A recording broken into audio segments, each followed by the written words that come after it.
This is the remarkable story of a filmmaker's fascinating life in an untamed corner of Africa.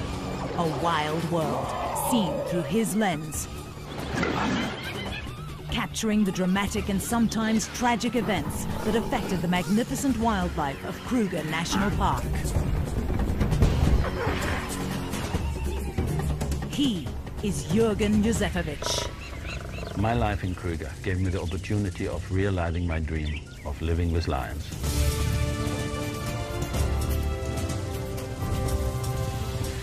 By 1998, Jürgen had produced 9 films about the wildlife of Kruger.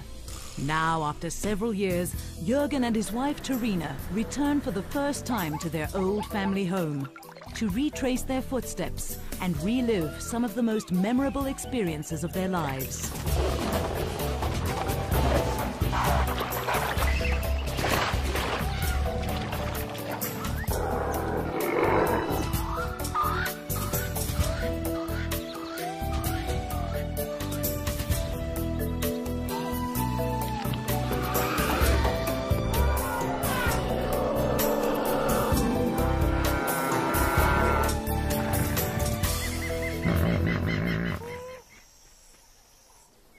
For Jürgen, today is a very special day. He steps out from behind the camera and meets his favorite animal face to face at the lion breeding project of Chikudu, a private game reserve near the Kruger National Park. This is great. I can get so close to the lions and touch them, even play with them. I would never do that with the wild lions of Kruger. If I tried, they would kill me. Jürgen feels that these great cats personify the wilderness and its freedom. A shrinking wilderness now preserved only in unique, untamed parks such as Kruger. As soon as Jürgen and Terina step through the gates of the Kruger National Park, they'll be in a completely different world where life is wild, untamed, and unpredictable. Established more than 100 years ago, the Kruger National Park in the northeastern corner of South Africa is the country's largest and one of Africa's oldest game reserves, covering 2 million hectares, an area larger than Wales. Johan Olofse is one of 22 section rangers needed to control such a vast area. But today, he takes time out to welcome his friends back to the world-renowned wilderness that was once their home. Good to see you again. Fantastic to see you, man. Look at this one. Again. Hey, that's Great. nice to be back. Huh? Welcome back to Kruger. Yeah, You guys I did missed good. you. Huh? I really missed you. It's going to be great to share the bush with you again. Fantastic. You'll find everything has changed, but nothing has changed. Kruger's vast expanse includes numerous ecologically diverse areas of distinct characteristics, varying from dense riverine forest to woodland savannas. Each zone a preferred grazing or hunting ground for the thousands of animals of Kruger.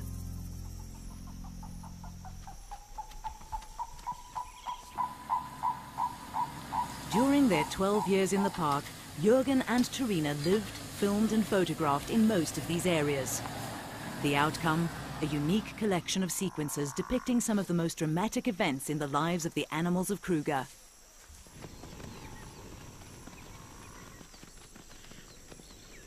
Husband and wife grew to know the animals so well through their filming and photography that natural events touched their lives as much as they did the wildlife, the exhilaration of a birth or the sadness of a death, and the heart-wrenching despair of a natural disaster.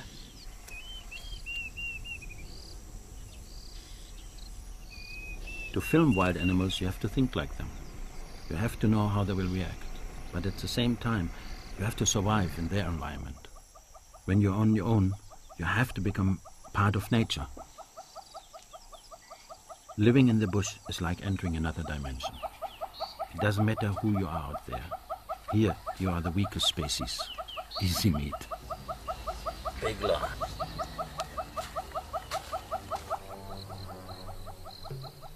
Approaching wild animals is not for the faint-hearted, and only an experienced tracker should risk a close encounter with the king of beasts.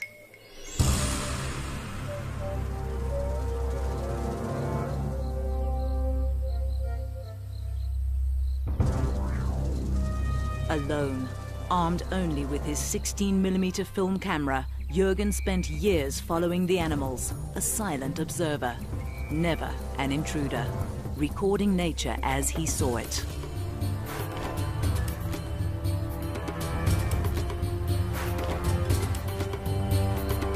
Lions became Jürgen's favorite subjects.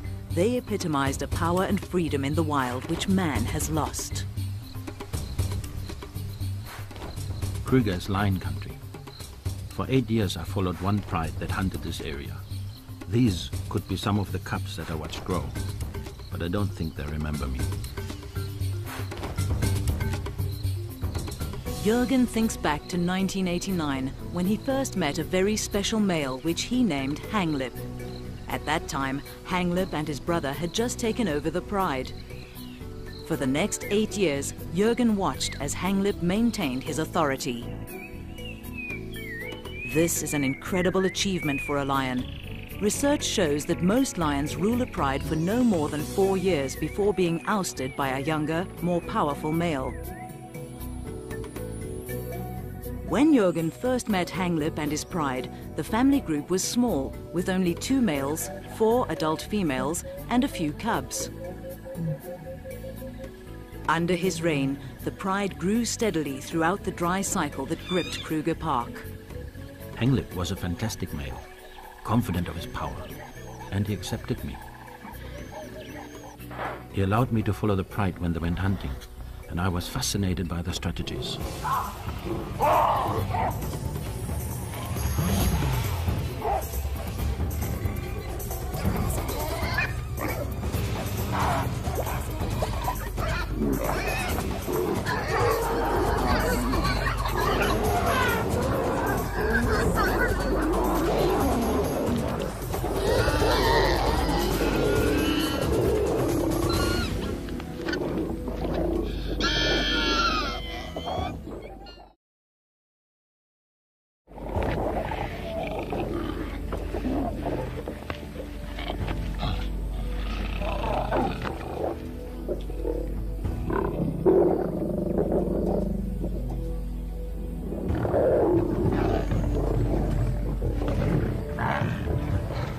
Lions set up their territories where hunting is best, but not all of Kruger offers an ideal habitat for them. In 1986, when Jürgen and Terina arrived in Kruger, they were based in the remote northern area of Pafuri. Here there were fewer lions, but the Levuvu River proved to hold other surprises, for Jürgen as a filmmaker, as well as Terina as a mother.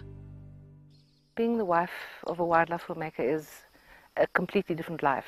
From being your own person, one becomes a person that follows another person's dream. And it depends on whether you enjoy that or not. I really enjoyed being part of a dream. I enjoy being in the bush. I found that when the kids came, it became a little bit more difficult. Sometimes I would take my son out filming with me. It was great. I loved having my family with me in the bush. Life was good, but these were times of change, and a frightening shadow loomed overhead. Animals is one thing. One can be scared of those. But people are different. People with AK-47s hold a totally different threat. In the late 1980s, this remote area of South Africa, bordering Zimbabwe and Mozambique, provided an ideal, unprotected entry for freedom fighters. They came at night, on foot. The scariest part for me in the bush was when we were huddled around the fire at night and we knew they were out there. We heard gunfire, but there was nothing we could do. We were totally vulnerable. Of course there were risks living with a family in this area. But if wildlife filmmakers only worked where political situations are perfect, they would never make films. Now, 12 years later, the political situation has calmed, but life in the park continues as always. Some of the cycles are as predictable as the passing of the seasons, while others as unpredictable as a wild animal. Today, Jürgen instinctively applies all the lessons he learned while living in this untamed environment. He's confident that some things never change. To find the action, he looks for tracks in the sand by the river.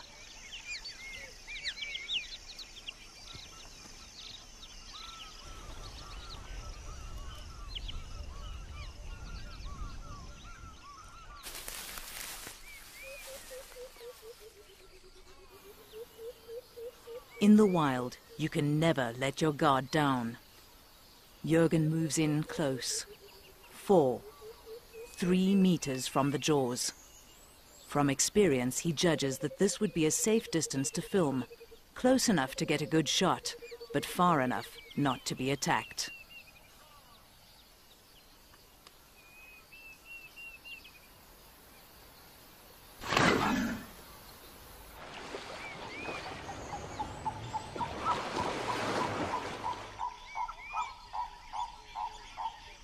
The river is full now, but back in '88 it was a different story.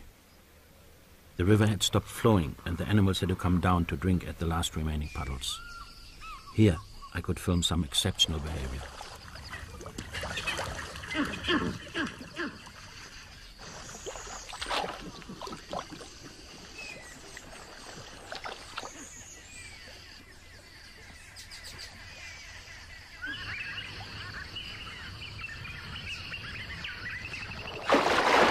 There was danger everywhere. The animals had to come to the water. They had to take the risk. One in particular seemed to epitomize the struggle for life.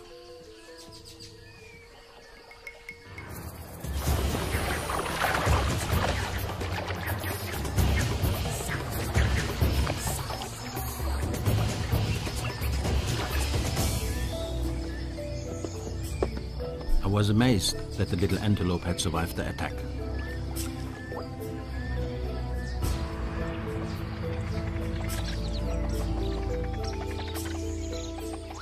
The next day I was surprised to see it back again. It was desperate for water.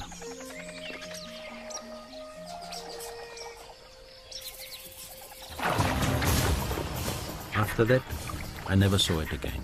It was most probably taken by lions. The lions seemed to know the dangers and dug deeper into drinking holes already made by elephants. But others were still forced to go down to the drying river. For some to survive, others had to die.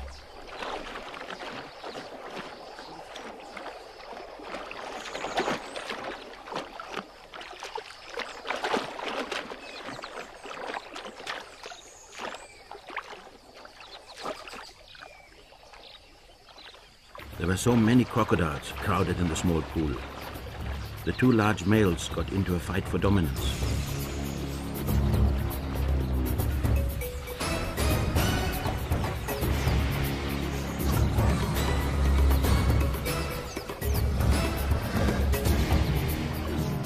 It was like watching the clash of the titans, a battle to the death.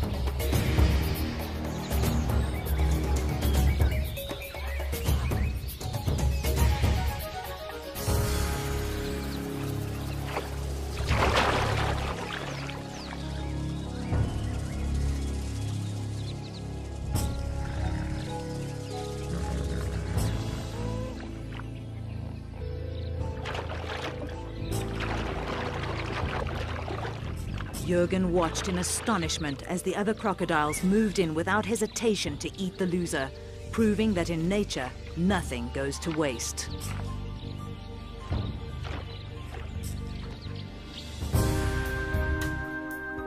After 2 years in Pafuri, Jürgen had captured the unique beauty and stark reality of this region.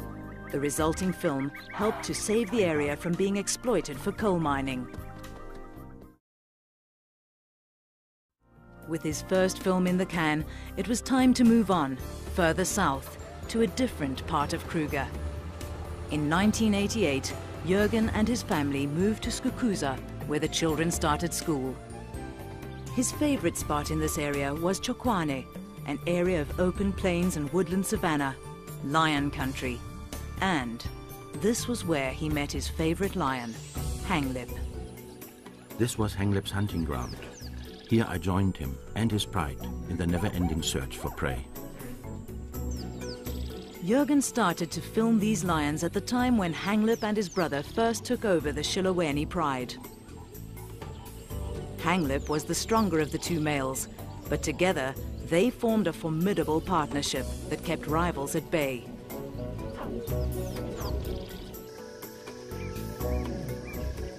In the time I spent with him, Hanglip fathered many cubs.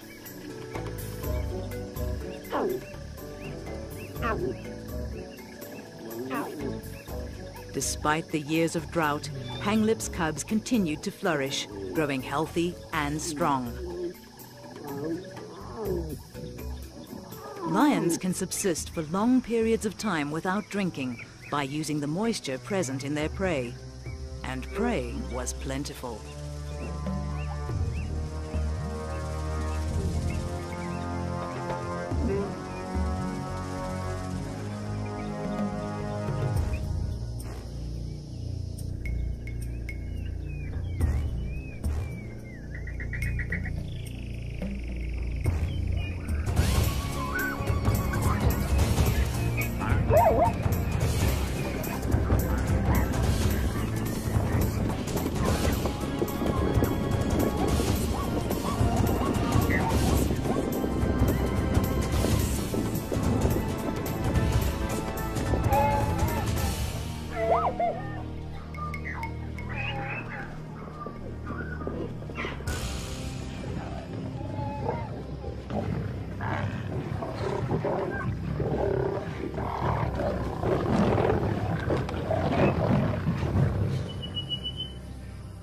This is where I had my camp. There are no lions here today. But back then, I would sometimes come home and find lions lying in the shade of my tent. Then I would wait until they moved away. They had accepted me in their territory, so I accepted them too. I was truly living with lions.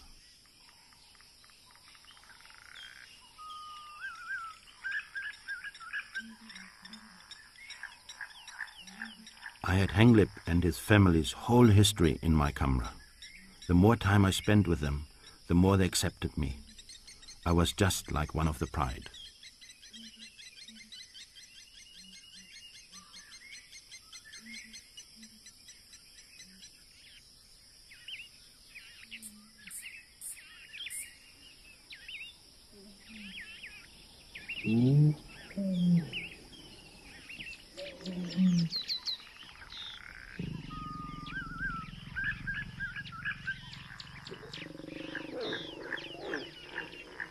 A unique opportunity presented itself when Hanglip mated with one of his females.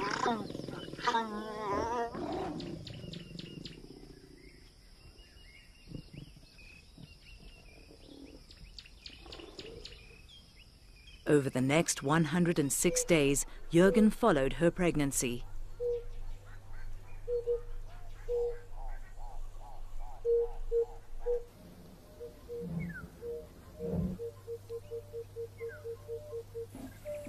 One day, she did not join the rest of the pride when they left to go hunting. I knew her time was near. Later that day, she moved into a dense patch of reeds. It was exciting for Jürgen, but at the same time frustrating. He could not see the birth. All he could do was record the sounds. Jürgen desperately wanted to see the cubs, but he knew that if he got too close, the mother would kill him. Jürgen waited at the den for 4 long days.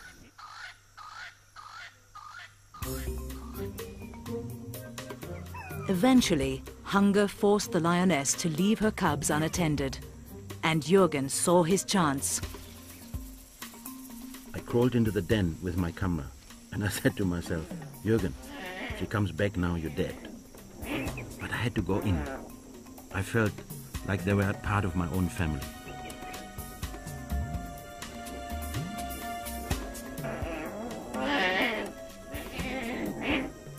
The cubs were very small, only weighing about 2 kilograms each, but their eyes were already open, and they knew that Jürgen was not their mother.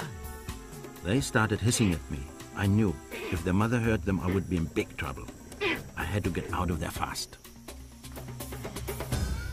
I got out just in time before she arrived back.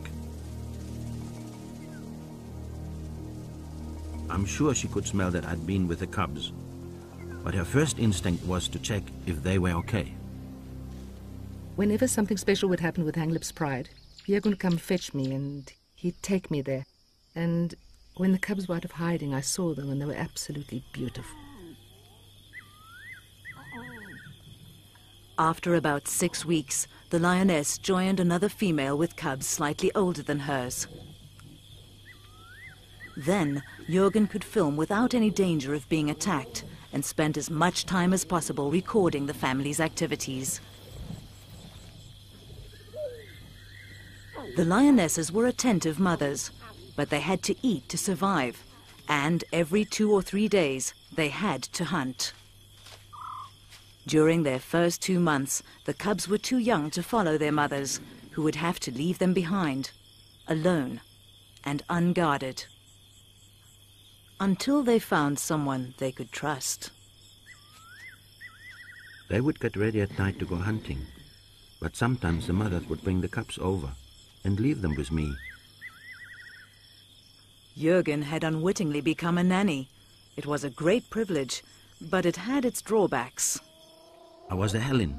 I wanted to film the excitement of the hunt, but I felt responsible for the cubs, and so I stayed with them.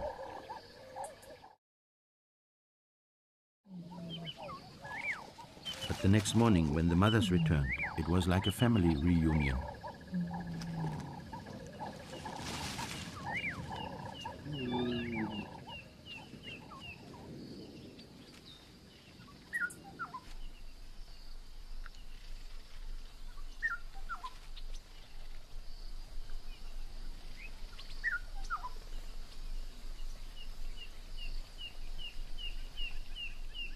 Whenever Jürgen was not with Hanglip's pride, he kept an eye out for other filming opportunities.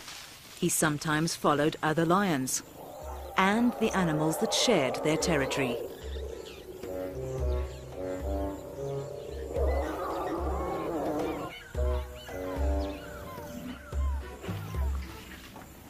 This young bull elephant was determined to let everyone know who was boss around here.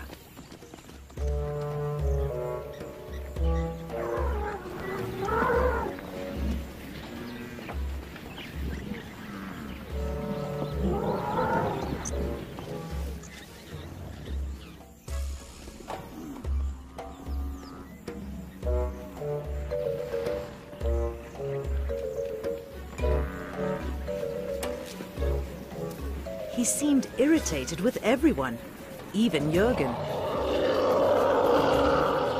The elephant came from behind a small tree and mock charged me. He had nothing against me personally. He was just telling me to go away. I realized then that I was parked under his favorite tree. Incidents like this one, which he filmed in 1991, deepened Jürgen's understanding of the animals and their behavior. They are invaluable lessons which he has never forgotten, and ones that he must use again every time he returns to the bush. Useful skills if he is to come face to face with one of Africa's big five. I believe animals are just like us, just another tribe. To understand them, we have to learn their language. Over the years alone with them in the bush, they have taught me when I should back off and when I can stay.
I'm sorry I disturbed.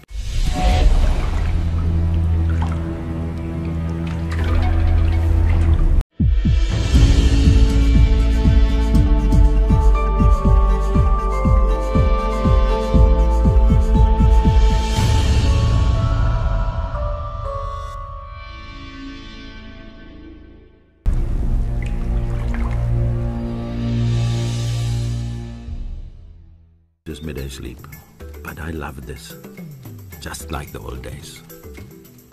As Jürgen learned to understand the wild animals of Kruger, he became familiar with the park's annual cycles.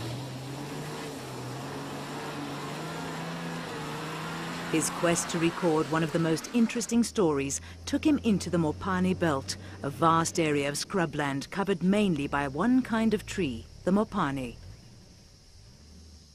This hardy tree adapts easily to the harsh conditions of the area and is central to the lives of many of the inhabitants of Kruger.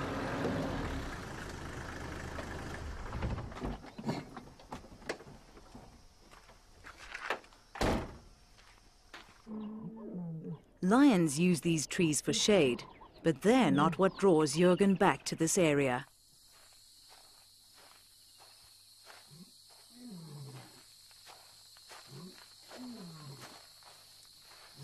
Without hesitation, he homes in on exactly what he's looking for.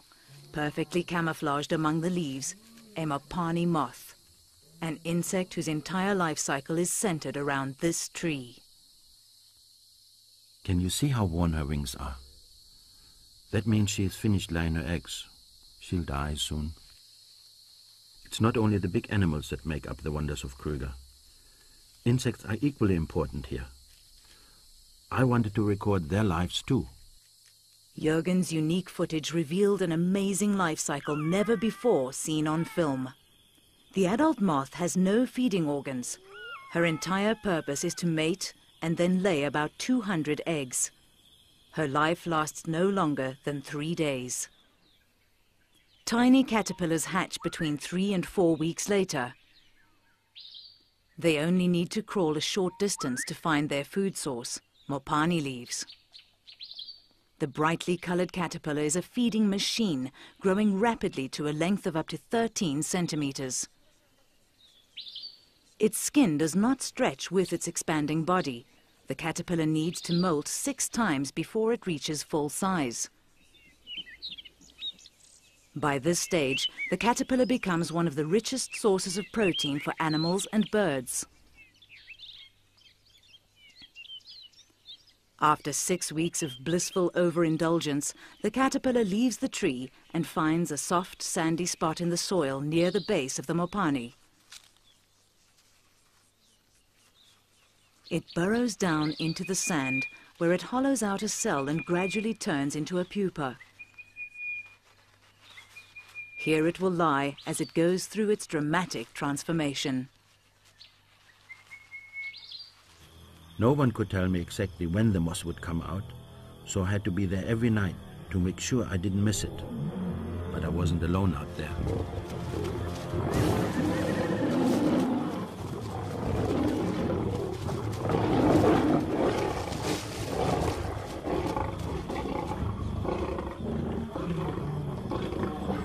A kill among the Mopani trees brought on rivalry among the king of beasts.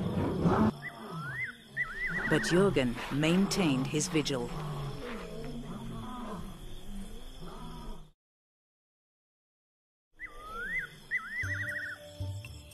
After almost 6 months, the newly formed moths emerged, and Jürgen was ready to record the event.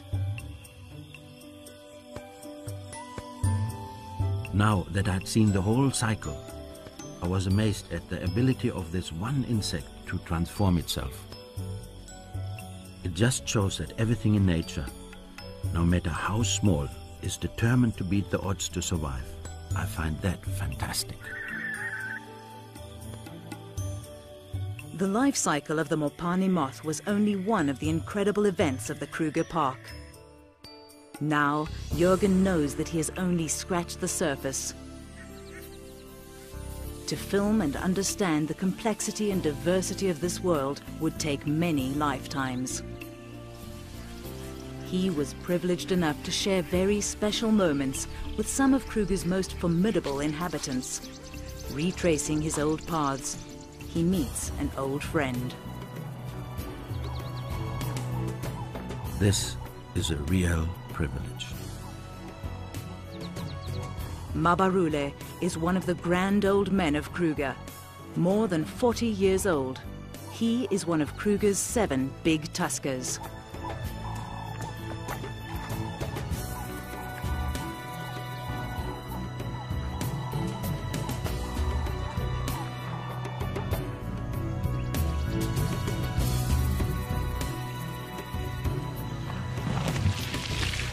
Mabarule is here to cool off. In summer, temperatures often reach a baking 40 degrees Celsius. I'm not used to this heat anymore. I need to cool off as well.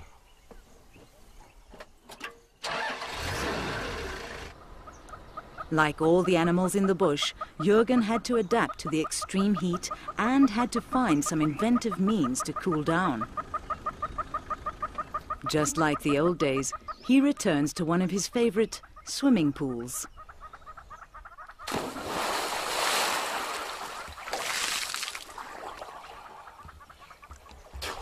I almost landed in trouble in '92. I was taking a swim when a huge head suddenly appeared over the top of the reservoir. An elephant bull had come to drink and I couldn't get out. I hung onto the pipe in the middle for over an hour and hoped that he wouldn't find out I was there.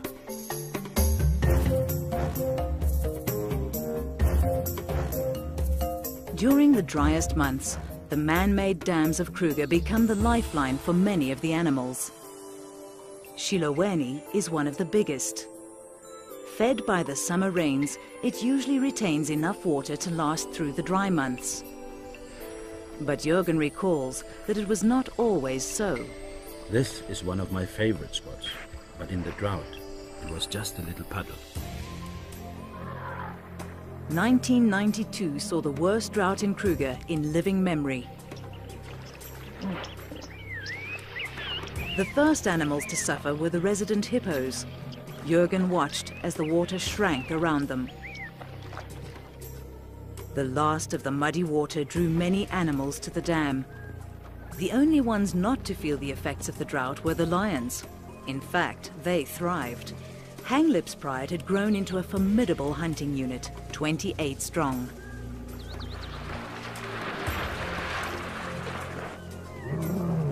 They needed to hunt every day to keep the pride well fed. During this period, they literally lived around the dam, waiting for an opportunity to strike.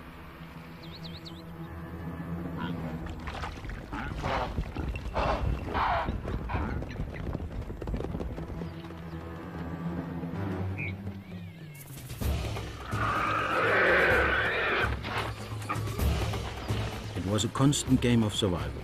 The prey animals knew that the lions were lying in wait, and they tried their best to counter every ambush. While the lions thrived in these conditions, the hippos were really suffering. There was not enough water to cover their sensitive skins. Having finished all the grazing closest to the water, they were starving, and some even resorted to eating elephant dung. I watched as one hippo calf moved away from the herd in search of food.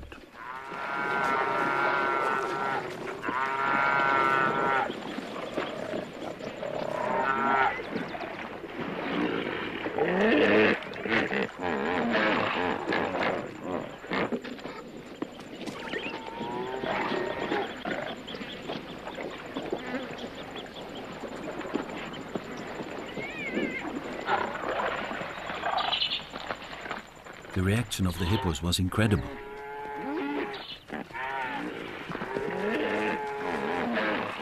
The lions seemed as surprised as I was.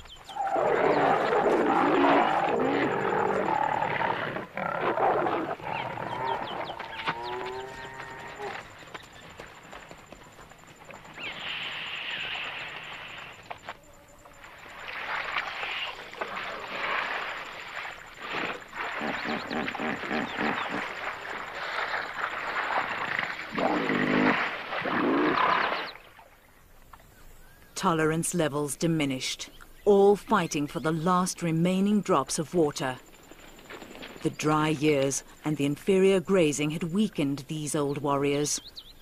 And the lions were there, ready to attack at every opportunity.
This epic battle between predator and prey lasted for more than 2 hours.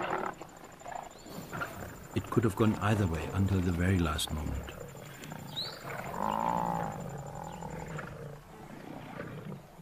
I felt sorry for the buffalo. He fought bravely, but he'd had a good life. I couldn't help it. My heart was with Hanglip and his pride.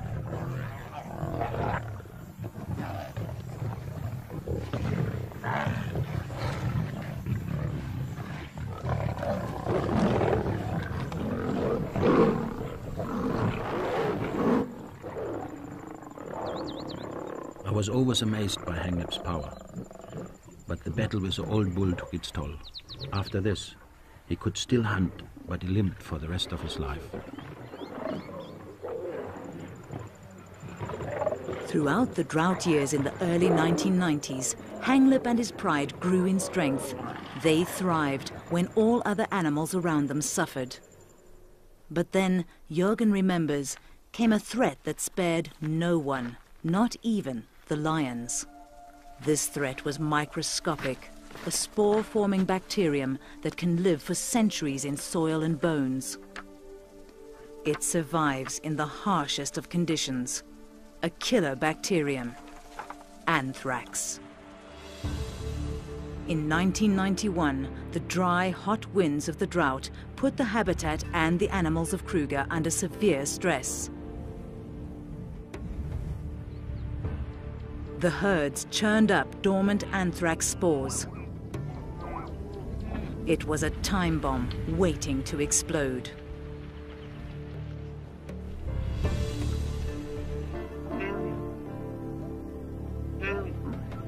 The anthrax infected the weakened animals, entering their bodies through wounds and scratches in their mouths caused by feeding on the tough, dried-out vegetation.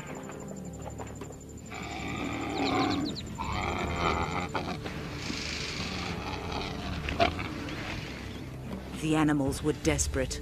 As grazing deteriorated and waterholes dried up, competition for food and water turned into physical battles. The weakest didn't stand a chance.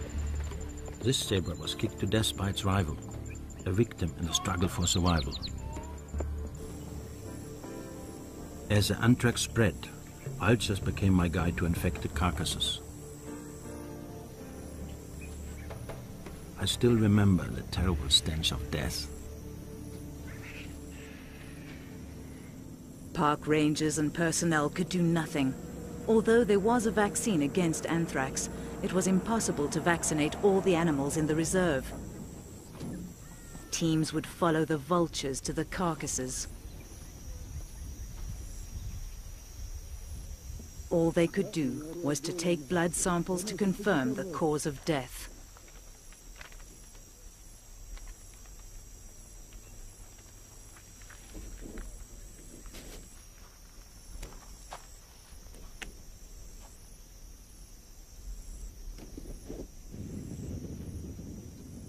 The disease was spreading quickly.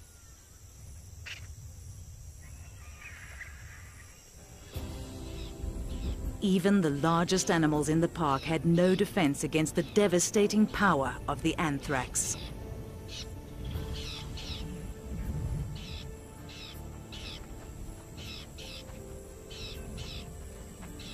With vaccination out of the question, the park officials burnt all the carcasses they could find to curb the spread of the disease.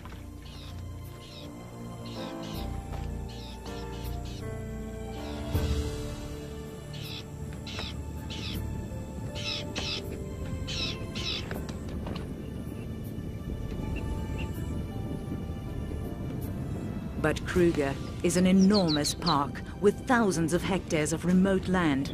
It was impossible to find all the carcasses.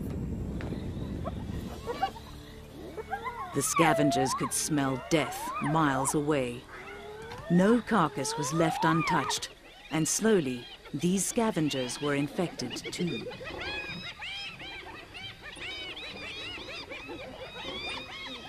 The anthrax bacterium does not die with the animal.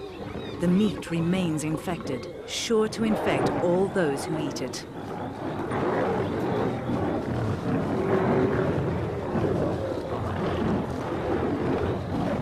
What seemed like a feast for the scavengers and predators was actually a death warrant. The anthrax outbreak was a terrible time for me. I saw my friends eating infected carcasses. I knew they might die, but there was nothing I could do to save them.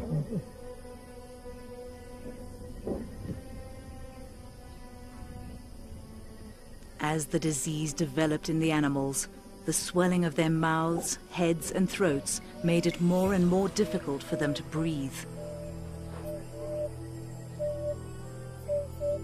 Scratch marks in the ground bore silent witness to the animals' desperate struggle for air during the last moments of life. I had seen my lions at their peak, at the top of the food chain, but over 2 seasons everything just seemed to fall apart. Those that were found were put out of their misery by the rangers.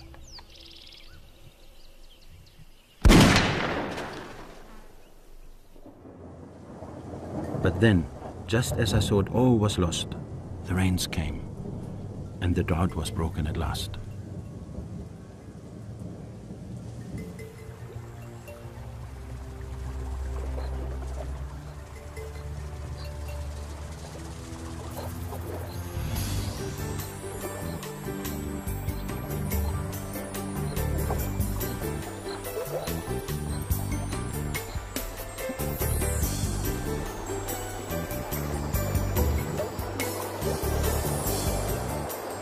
Floodwaters, the only force that has the power to stop anthrax, washed the spores downstream and into the sea, where the salt water eventually destroyed the bacteria. Incredibly, not all life was lost. The young and healthy survived. Much was learned during that anthrax outbreak, and today researchers see anthrax as nature's own culling mechanism. During times of drought, when the animals and their habitat are under severe stress, anthrax cleanses the land of the sick and the weak. The most important thing for me was that my old friend Henglip had survived, and he was still in charge.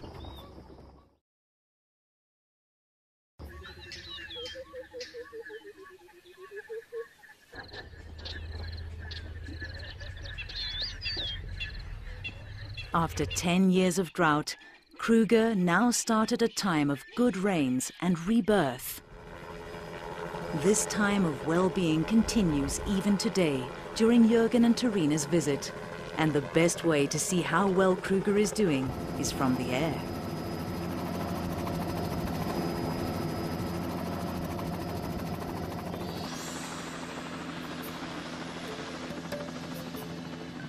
Nature is fantastic. It recovers so quickly. Not a trace of the dramas that played themselves out here during the drought.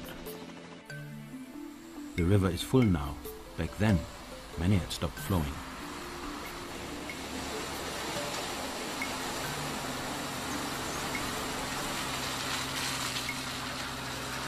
Good rains mean that there's plenty of grazing, and the impala population flourishes. People don't take much notice of impalas because there are so many of them, but they are amazing animals, perfectly adapted to their world. During his 12 years in Kruger, Jürgen was determined to film an impala birth. After many failed attempts, he finally succeeded in following a heavily pregnant female as she distanced herself from the herd.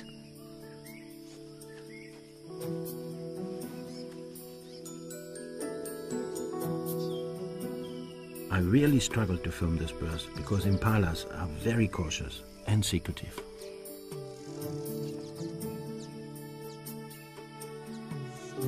While I filmed, it reminded me of the birth of my children. Life is the same for all of us. Impala ewes give birth just after the first rains, but if the rains are late, some people believe that they're able to delay birth for up to a month. This could give their lambs a better chance of survival.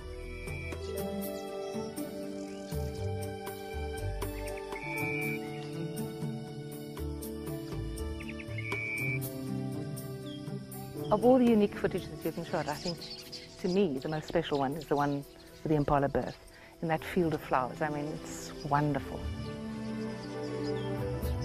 This vulnerable baby with this vast wild wilderness surrounding it and all the dangers in it. I could relate to that, having raised my own children in the same environment. There are dangers everywhere.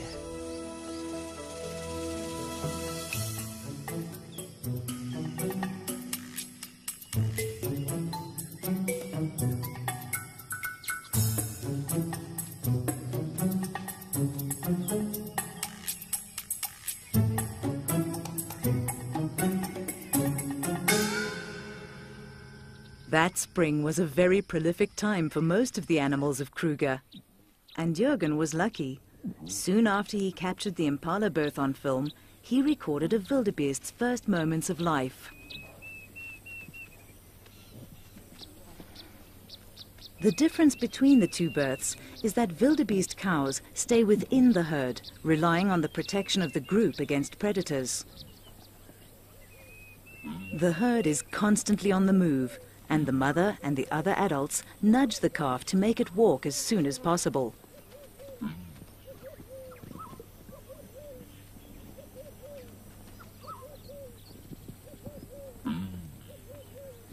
After only 5 minutes, it is ready to move with the herd. Jürgen and Torina relive fond memories, but their visit to Kruger has almost come to an end. Once again, they meet up with Johan. Hi Jürgen, how are you doing today? All right, man. Hi Torina. Have you seen the lion? Yes, I did. Nice prize of 12. Through the river, 2 k's up the track. Oh, thanks a lot, eh? Go enjoy them. Hi Torina. Enjoy.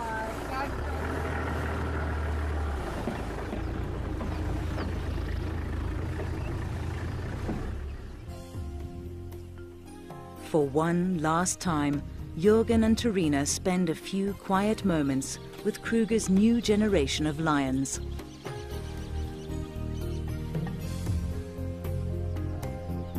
These seem as healthy as the pride they once knew.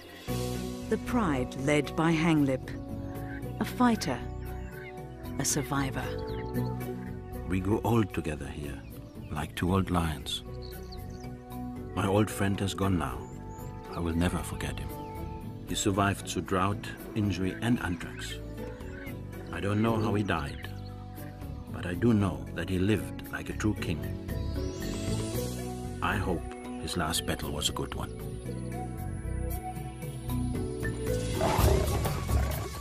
During my 12 years in this park, I saw many sides of nature. I saw royal battles, and I saw death in all its forms. But I also saw how wonderful life can be.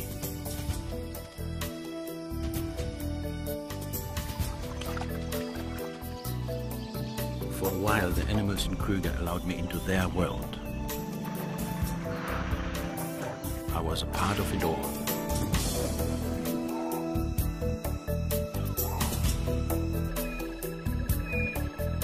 I will always be thankful for the opportunity that I had to live my dream.